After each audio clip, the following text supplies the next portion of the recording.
ఈ సంవత్సరం కర్కాటక రాశి వారికి ఆదాయం 2, వ్యయం 11గా కనపడుతోంది. అయితే వచ్చేదానికన్నా ఖర్చు ఎక్కువగా కనపడుతోందని కంగారు అయితే పడక్కర్లేదు.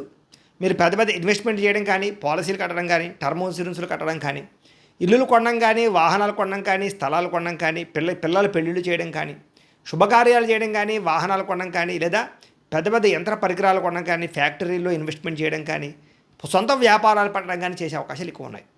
ఈ సంవత్సరం రాజపూజ్యం 4గా కనపడుతోంది, అవమానం 7గా కనపడుతోంది. అంటే వచ్చేటటువంటి ప్రజలు మెచ్చుకోవడం కన్నా మిమ్మల్ని తిట్టేవారు, మిమ్మల్ని ఇబ్బంది పెట్టేటటువంటి వారు, శత్రువులు బాగా పెరిగిపోతున్నారు. కాబట్టి ప్రజల విషయంలోనూ జనాల విషయంలో జాగ్రత్తగా ఉండండి. గొడవల జోలికి అసలు వెళ్ళకండి. ఈ సంవత్సరం మీ గోచారం చూసుకున్నట్లయితే కనుక గురుడు జూన్ 1వ తారీఖు దాకా కూడా వ్యయస్థానంలో రజతమూర్తిగా ఉంటున్నాడు. జూన్ 2వ తారీఖు నుంచి జన్మరాశిలో సువర్ణమూర్తిగా ఉంటున్నాడు.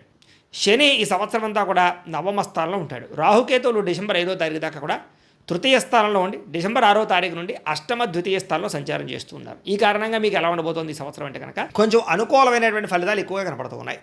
చేసే ప్రతి పనులను దిగ్విజయం కనపడుతోంది. ఆగిపోయిన పనులన్నీ ఎదరకు వెళతాయి.